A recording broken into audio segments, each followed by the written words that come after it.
ब्रह्मा जी ने कहा आपने मुझसे विधाता कह दिया, अगर कभी घमंड आ गया तो? प्रभु ने चतुश्लोकी भागवत का उपदेश किया, बोले जिसे मेरी सत्ता का ज्ञान है उसे कभी घमंड नहीं आएगा। प्रभु आदेश करें। मेरे गोविंद ने कहा आप सृष्टि की रचना करो, मेरा आशीर्वाद है। मैं मूलतः ज्यादा विस्तार नहीं करूंगा। सृष्टि की रचना 10 प्रकार से है। केवल ये मत समझ लेना सृष्टि की रचना स्त्री पुरुष से ही है, 10 प्रकार से है, अलग कारणों से।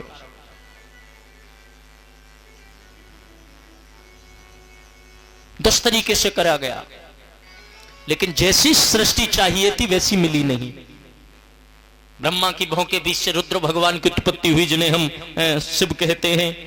उन्होंने भी सृष्टि की रचना को आरंभ किया, लेकिन सृष्टि तामस उत्पन्न हुई।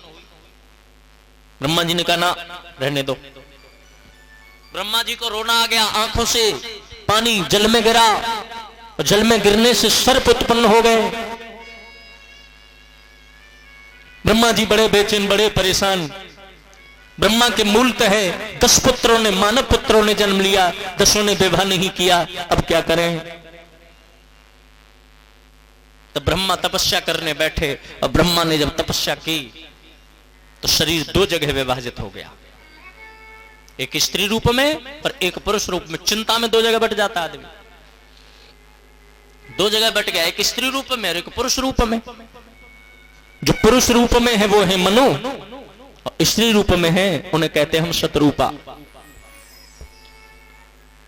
इनके मूलतः 2 पुत्र हुए, जिन्हें हम कहते हैं प्रियव्रत और उत्तानपाद, और 3 पुत्रियां हुई जिन्हें हम कहते हैं आकुति, देवहूति और प्रसूति। प्रियव्रतो तानपादौ तिस्रः कन्याश्च भारत, आकुति देवहूतिश्च प्रसूतिरते संतम। 3 पुत्रियां, 2 पुत्र।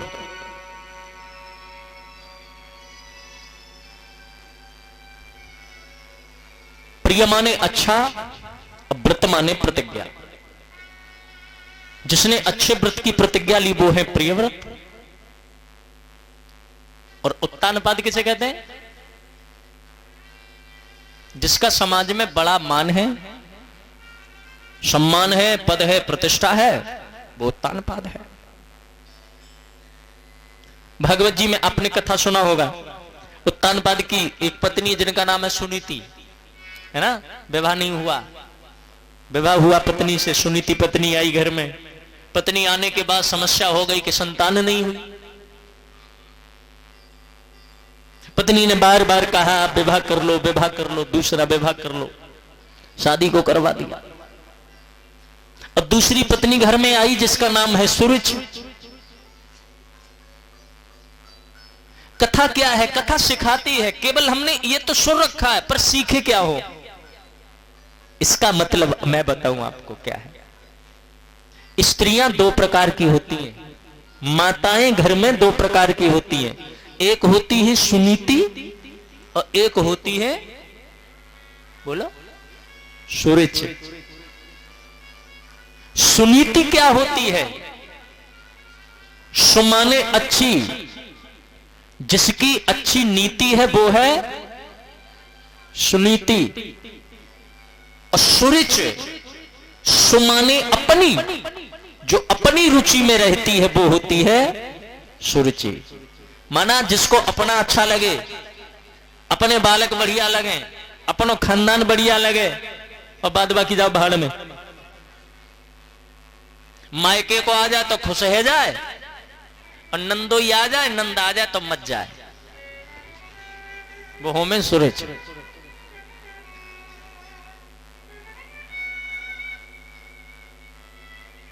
बुरा तो ना लगे, वो तो सबन की बात है, मैं यहां की ना कह रहा हूं, मैं सबकी कह रहा हूं। दोनों तरह की होती हैं सुरुचि और सुनीति।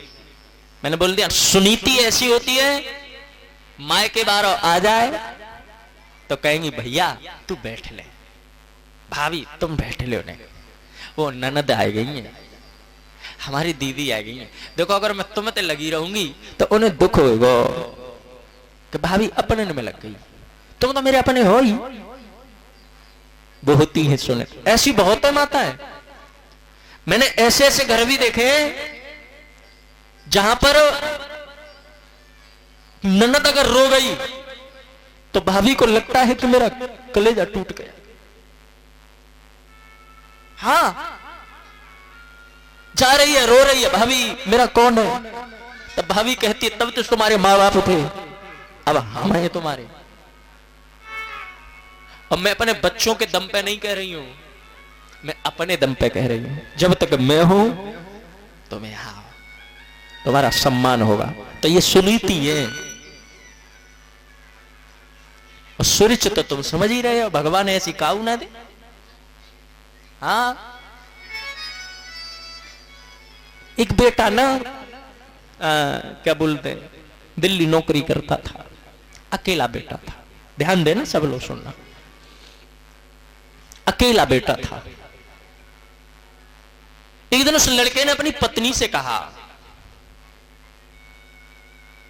क्योंकि वो पत्नी और बच्चों के साथ रहता था वहां। पत्नी से कहा सुनती हो? बोले हाँ। बोले गांव से फोन आया है। काहे का?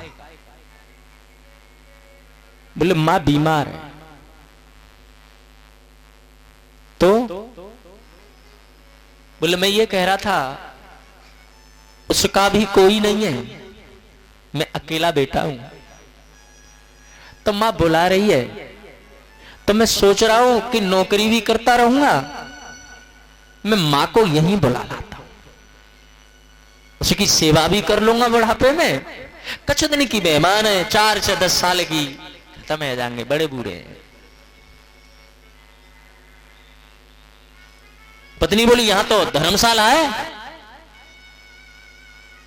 यहां सरकारी पैसा मिलता है, जहां चाहोगे ता उठा लाओगे। पहले तो अपना ही खर्चा बहुत है, बालकन की पढ़ाई, तुम्हारा खर्चा, मेरा खर्चा, कमरा देना, ये देना, वो देना, मां को और बुला लो घर में। बेटा बोला जब मेरे बच्चे की फीस में दे सकता हूं, तेरा मेरा खर्चा उठ रहा है, मां से कितना बढ़ जाएगा। वो अपने नाती बेटन में आके खुश है जाई है। जो बीमार है ना, वो तो बीमार क्यों है? अकेले की वजह से। और ये सही बात है, बड़े बूढ़ों को अकेलापन खा जाता है। मैं सत्य कह रहा हूं, इन्हें अकेलापन खा जाता साहब, इन्हें दुख नहीं खाता। दीपावली पे मैंने कितनी माताएं ऐसी देखी हैं जिनके घर में पूड़ियां पकवान नहीं बनते। बोले क्यों नहीं बनते? कि बेटा नहीं आया। तो कौन के लिए करें? इनकी सबसे बड़ी संपत्ति है, इन्हें अपने घर में रखो, अपने संग रखो। हाँ, तो उसने कहा कि वो आ जाएगी, वो ठीक हो जाएगी। पत्नी बोली यहां सरकारी धर्मशाला लगे रही है। देखो एक बात सुन लो, अगर मां यहां आ गई ना तो देख लिया मैं ना रहूंगी, या मैं चली जाऊंगी। लड़का गुस्से में आ गया और गुस्से में कहा बोले तू सुनो, मां को तो मैं बुला के लाऊं, तू रहे मत रहे। अगर कर सकती है तो इतना एहसान करना, मेरी मां आ जाए तो उसके पैर छू लेना, बस सेवा तो मैं कर लूंगा। चला आया। दूसरे दिन मां को लेकर के पहुंच गया घर में, जहां कमरा ले रखा था वहां 2 कमरे थे। एक कमरे में जहां पे कोई नहीं था, बेड पड़ा था, उसमें जाकर मां बैठ गई। पत्नी दूसरे कमरे में थी, उससे जाकर के बोला मां आ गई है, पैर छू ले। मैं नहीं जाऊंगा पैर पर छूना। देखो बता रही हूं बेटा, तो बेटा देख तेरे हाथ जोड़ रहा हूं, पैर छू लेगी ना तो वो खुश हो जाएगी। वरना उसे पता चल जाएगा कि बहू नाराज है, और देख पता पड़ गई ना कि बहू नाराज है तो यहां से चली जाएगी। हजार बहाने बनावेगी पर यहां रुकेगी ना, तो पैर छू लेगी, इतने में खुश है जाई, बहू मेरी खुश है, तो पैर छू ले बस, ठीक है जा रही है, गई। अब गुस्से में तो मुंह की तरफ देखा नहीं, पैरों की तरफ देखा, पैरों की तरफ हाथ बढ़ाया, जो उसने पैरों की तरफ हाथ बढ़ाया। अब आ जाई, क्या करती है बेटा, पैर छू के क्या पाप चढ़ाएगी? पैर नहीं छूते बेटा, पागल है गई है। उसने आवाज सुनी, ये मेरी सास की आवाज तो है नहीं। उसने मुंह देखा तो वो सास नहीं थी, वो उसकी अपनी मां थी।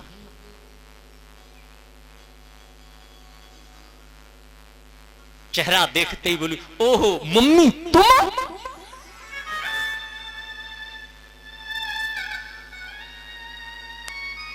मम्मी तुम?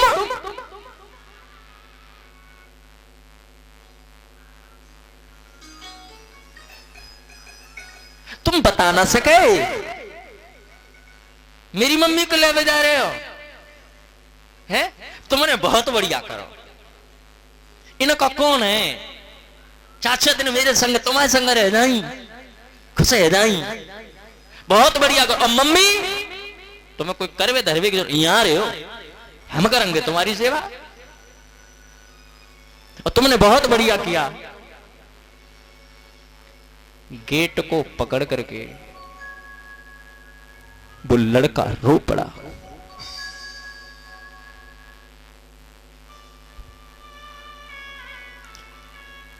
तेरी आ गई तो तू खुश हो गई, मेरी आती तो मैं खुश नहीं होता क्या?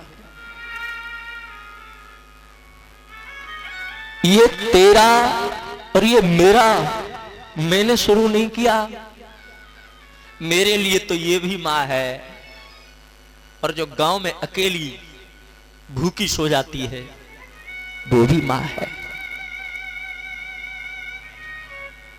मां तो मां है, चाहे ये हो या वो हो।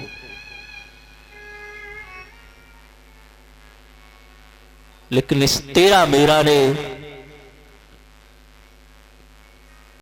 को रुला दिया, इधर मुझे रुला दिया।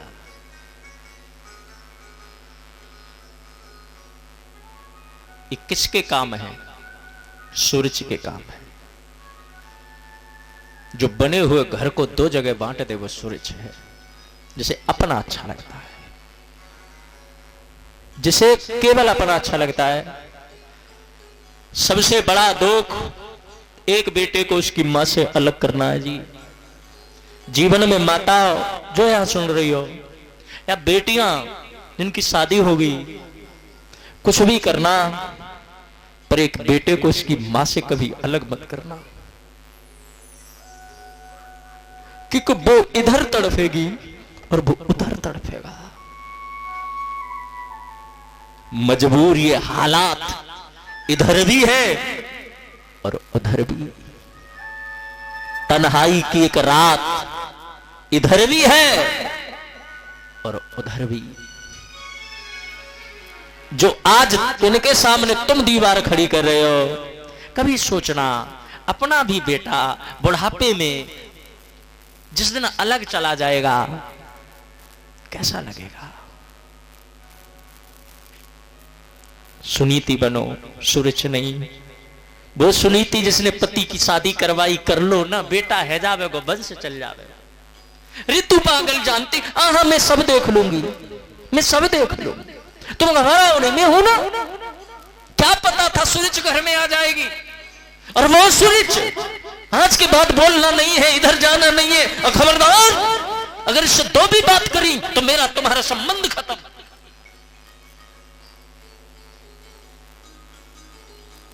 सुनीति बोली, हे भगवान ये कहती क्या है? तू पागल है, हम तो जो कर रहे हैं सब तेरे लिए कर रहे हैं, मुझे नहीं चाहिए तेरी शकल भी, समझी? इतनी अच्छी होती तो ऐसा नहीं होता। बस इतना व्यंग किया। सुनीति ने कहा तो ठीक है मैं जा रही हूं।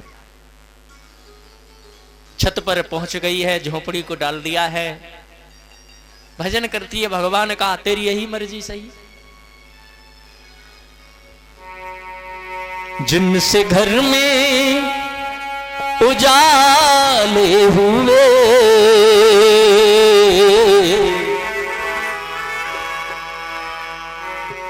जिनसे घर में उजाले हुए, वो ही घर से निकाले गए। मैं समाज में देख रहा हूं आजकल, अक्सर कर लास्ट में बुराई उन्हीं पर आती है साहब, जो अपने परिवार के लिए अपना सब कुछ दांव पे लगा देते हैं, है ना। अक्सर कर घर वाले, परिवार वाले उसी को बुरा कहते हैं जिसने अपने जीवन में अपने बच्चों को भी नहीं देखा, परिवार के लिए जीवन खपा दिया, उस पर बुराई देते हैं। इन्होंने कचरा करो, ये तो ऐसे ही रहे पहले थे। जिनसे घर में उजाले हुए, कुछ कुछ घरों में ये बड़े भाई पता खुद ना पढ़े, इन्हें छोटे पढ़ाए। पत्नी ने कभी कहा भी तुम अपनों चुना कुछ ध्यान करो, अरे पागल जब पढ़े जाएंगे तो हमारी मदद करेंगे।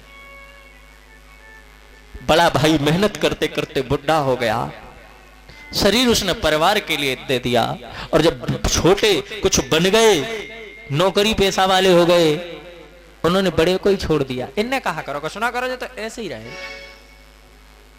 तो आत्मा कहती है हम किसके लिए जिए। जिनसे घर में उजाले हुए, वो ही घर से निकाले गए। एक जरा सी मुलाकात के कितने मतलब निकाले गए। रात के 12 बजे जंगल में आके खड़ी हो गई सुनीति, अब तो मर जाऊं मैं, किसके लिए जीऊं। भगवान आ गए और भगवान ने कहा पागल क्यों मरना चाहती है। बोले जिसके लिए मैंने सब कुछ किया, 6 महीने से मैंने पति को नहीं देखा बाबा, मैं मरना चाहती हूं। अब ये दुख सहा नहीं जाता, अब ये कष्ट नहीं सहा जाता।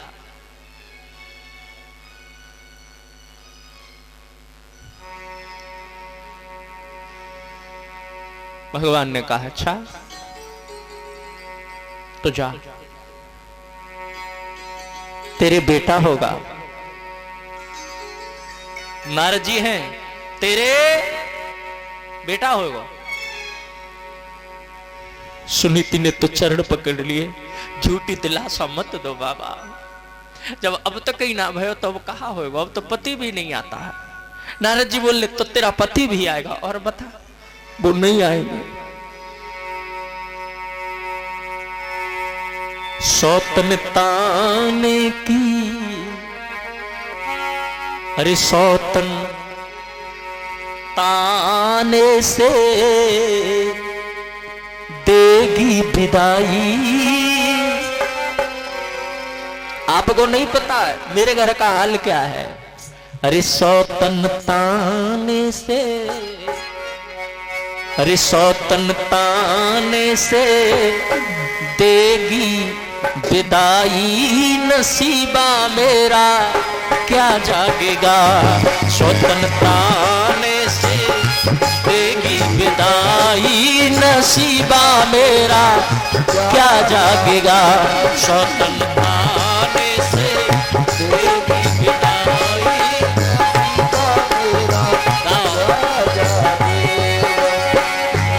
मेरा नसीब क्या है, कुछ नहीं होगा। अरे सौतन ताने से, सौतन ताने से देगी विदाई। नसीबा मेरा क्या जागेगा, सौतन पाने से देगी विदाई। नसीबा मेरा क्या जागेगा है, नसीबा मेरा जागेगा, नसीबा मेरा क्या जागेगा।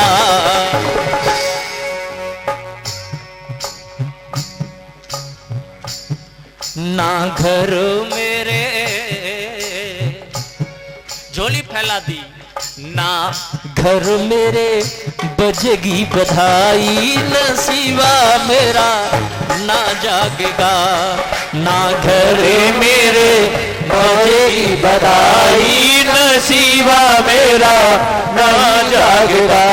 ओ एक तो लाला हुआ न मेरे, एक तो लाला हुआ न मेरे, उसने भी छोड़ा जिन संग हुए फेरे। उसने भी छोड़ा जिनसे हुए फेरे। पहले तो पुत्र नहीं हुआ, फिर उसने छोड़ दिया जिसके साथ बंधन था।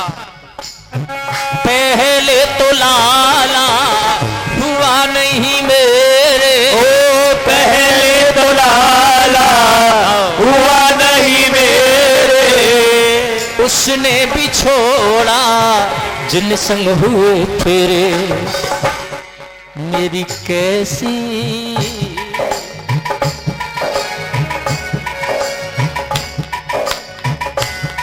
मेरी जग में हुई जग हसाई। नसीबा मेरा क्या जागेगा मेरी। जय जय श्री राधे राधे राधे। खूब जग में अरे हुई जग हसाई। नसीबा अब क्या जागेगा, अब क्या जागेगा। अच्छा, आदत वाला आदत नहीं छोड़ेगा, इसका मतलब ये नहीं बुरी वाला बता रहा हूं, अच्छा वाला भी नहीं छोड़ता, बुरे वाला भी नहीं छोड़ता, जिसको जो आदत लग जाए। कुछ लोग बड़े कमाल के होते हैं। एक आदमी थे, उनका नाम था दानचंद। ये मत समझ लेना कि दान करते होंगे तो दानचंद था, नाम था दानचंद। हाँ। नाम था दानचंद। कभी 2 पैसे दान नहीं किए। पत्नी जी बोली घर में ही मरे रहते हो, कभी थोड़ा बहुत सत्संग कर लिया करो, कहीं चले जाया करो। सो गंगा स्नान था, गंगा स्नान करने भेज दिया। अब गंगा जी नहाने गए महाराज, वहां जाकर के देखा तो पंडा बैठे थे, पंडित जी, और जो भी नहाते उससे दक्षिणा लेते। दानचंद बोले देखो राम राम राम राम, यहां भी नहीं छोड़ रहे लूटने को। अब नहाऊंगा तो पैसा देना पड़ेगा, इसलिए मैं नहाऊंगा ही नहीं। ऐसी जगह नहाऊंगा जहां कोई हो ही ना। वहां देखा कोई नहीं, कहां? बोले मुर्दा घाट पर कोई नहीं। बोले यहीं नहा लेता हूं, गंगा जी तो यहां भी है। सो मुर्दा घाट पर जाकर डुबकी लगा दी। अब भगवान को बड़ी जोर की हंसी आई। भगवान जी बोले देख लोभ के कारण कहां नहा रहा है। प्रभु बोले चला आनंद ले लो। सो उनने डुबकी लगा के जैसे बाहर कहा ना राम राम राम राम राम, सामने भगवान खड़े पंडा के रूम में। सेठ बोले हाँ? बोले हम पंडा। सेठ बोला यहां भी आ गया। देखो मैं कुछ दूंगा नहीं, हाँ मैं कुछ नहीं दूंगा, पहले ही बोलने लगा मैं कुछ नहीं दूंगा। भगवान बोले मैं लेकर आ रहा हूं। हाँ तो ठीक है, तो ठीक है, हाँ तो ठीक। बोले नहीं मैं ले रहा नहीं है, पर तुम श्रद्धा से दोगे तो मैं मेरे पास है ही नहीं कुछ, मैं दूंगा कहां से। भगवान जी बोले कुछ नहीं है। बोले कुछ नहीं है, पक्का नहीं है? बोले नहीं है। बोले तो उधार कर दो, बाद में दे देना। हम तो संतोषी ब्राह्मण हैं, यही मुर्दा घाट पर रहते हैं। बोले मेरे पास कुछ है ही नहीं देना को। बोले तो बाद का बोल दो। सेठ ने सोचा क्या जानता है, ठीक है फिर दे दूंगा 1 टका। उस जमाने में टका चलता होगा, 1 टका। बोले ठीक। नहा धो के घर आ गया। पत्नी बोली कैसा रहा स्नान? बोले कि स्नान तो सही रहा, लेकिन पंडा बड़ी लूट कर रहा है। मुर्दा घाट पे भी नहीं छोड़। पत्नी बोली अच्छा, तब तक तो भगवान पहुंच गए। सेठ जी हैं? सेठ बोला देख के सेठानी, हाँ बाबा महाराज सेठ जी हैं? बोला हाँ अंदर है। बताओ। बोले 1 टका उधार कराए थे, मैं सोचा बाद में भूल जाएंगे, अभी ले लूं। सेठानी अंदर गई, किसी का टका बका उधार कराए? तुम्हें कैसे मालूम? बोले पंडित जी आ गए, कह रहे हैं कि उधार कराए, तो मैं बोला अभी ले लो। बोले आ गया? बोले हाँ आ गया। सेठ बोलना तो बोल दो, तबीयत खराब है, फिर आमे। सेठानी बाहर गई, पंडित जी की महाराज सेठ जी की तबीयत खराब है, यूं कह रहे हैं, फिर आ जाइयो। भगवान तबीयत खराब है। बोला अरे राम राम राम, थक गए होंगे, चिंता मत करो, जब तक तबीयत सही नहीं होगी हम यहीं रहेंगे।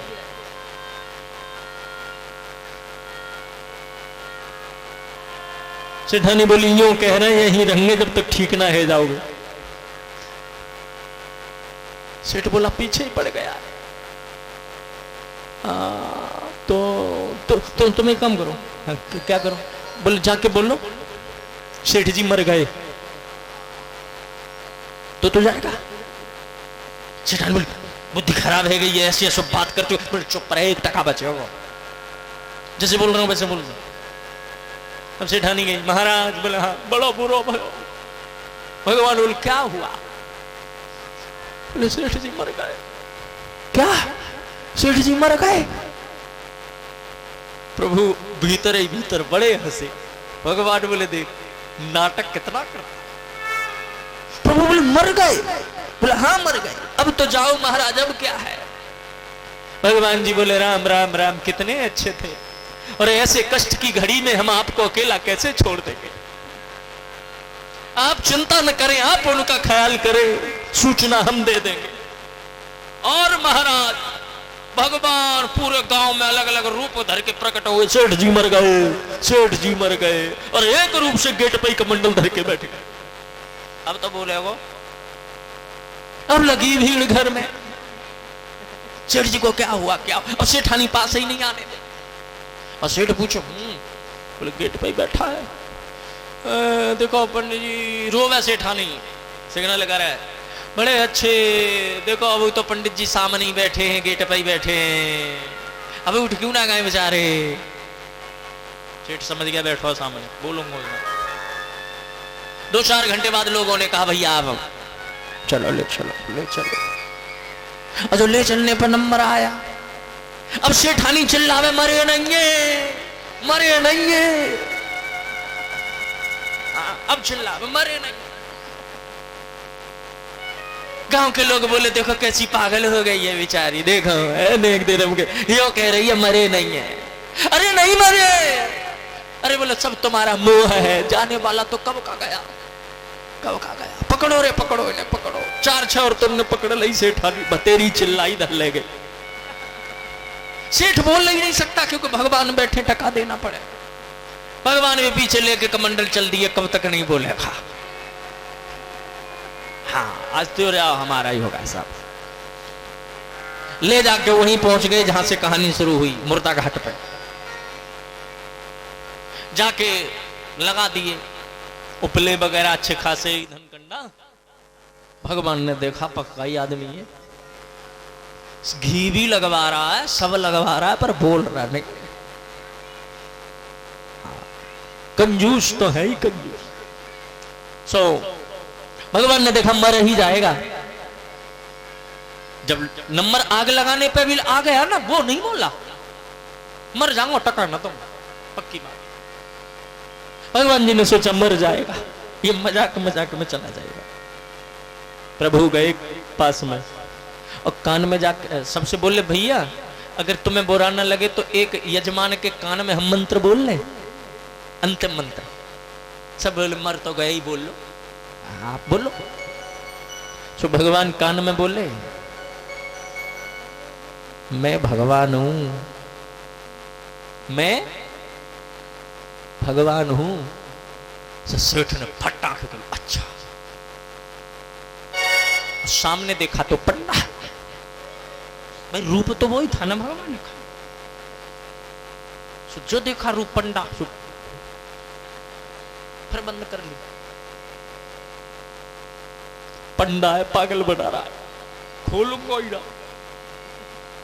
भगवान जी बोले फिर कान में, भगवान हूं, आंखें तो खोल। और तो वहां और करी करके बंद कर ली। पागल बना रहा हो जो कोई भगवान जी ना। प्रभु ने कहा आया हूं बैकुंठ से तुम संग नाता जोड़,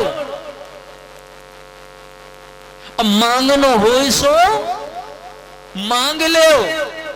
तो सेठ बोलो तो टका को दीजो छोड़। भगवान ने कहा जो मांगना चाहे वो मांग ले। बोले बस ये कह दो टका छोड़ा। प्रभु ने कहा चल टका छोड़ा, सो उठ के बैठ गए। तो आदत है, जिसको जो लग जाए छूटेगी नहीं, जिसको भक्ति की लग जाए छूटेगी नहीं। अब यहां भगवान ने, नारद जी ने भतेरा समझाया, नहीं मानी। फिर नारद जी ने कहा अरे मरने के लिए 6 महीने बाद मर जाना, इतने दिन से दुख सहा है तो और सही। तेरा पति आएगा, मेरा आशीर्वाद, तेरे ऐसा बेटा जन्म लेगा जिसका संसार में नाम होगा। सो मन में सोच के चली आई, और कुछ दिन सह लूंगी दुख। बोले मोर बचन चाहे पड़ी जाए फीका, संत बचन पत्थर की लीका। भगवान भी कहते हैं मेरा वचन झूठा हो सकता, संत का दिया हुआ नहीं। सुनीति लौट करके चली आई, और संजोग देखिए एक रात ऐसी भी आई जब सूरज अपने कमरे में सो गई। अर्धरात्रि में शिकार का पीछा करने गए महाराज, रात हो गई, लौट के आए, कुंडी खटखटाई, सूरज सो रही है। अब ये टेढ़ी टांग वाला अपना काम कर रहा है। हाँ, कुंडी खटखटाई, चिल्लाया, पीटा। महाराज जी बोले मर गई, सभी सांझ ही सो गई, उठ ही ना रही। प्रभु ने कह दिया आज नहीं उठेगी। हाँ, क्योंकि अब हमारा कानून चल रहा। और तुरंत दिमाग में ख्याल आया ये तो सो रही है, मेरी वो भोली भाली जिसने परिवार के लिए सब कुछ किया, और मैं उसको ऐसे भूल गया जिससे मैं उसका कुछ था ही नहीं। आंखें भर आई, और महाराज खड़े हो गए। मन में भाव आया, लगता है परमात्मा चाहते हैं कि मैं उसके पास जाऊं। सो लौट के चल दिए। आधी रात का वक्त, सुनीति अपनी झोपड़ी में बैठी हुई है, दुख में नींद नहीं आती, बैठी हुई रो रही है, भगवान को याद कर रही। कभी इस महलों की महारानी होती थी, घर के अंदर क्या होना है, कैसे होना है, ये मुझे पता होता था। और आज तो दर्शन भी नहीं होते। तब तक भगवान पहुंच गए, और जो भगवान को अर्धरात्रि में देखा है, सुनीति ने चरण पकड़ दिए। आप आ गए, आप। यह थी रात सुहाग की, यही राग संपन्न, इसी गर्भ से ध्रुव सरिस भक्त हुए उत्पन्न। ये संजोग ऐसा था उस रात्रि का कि गर्भस्थ शिशु माता के आया। और देखो उसकी लीला, अब तक एक बालक नहीं था, अब सूरज भी गर्भवती है।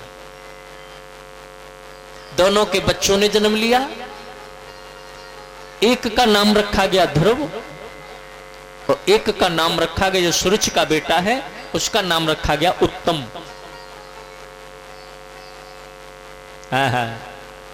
पर अंतर देखिएगा,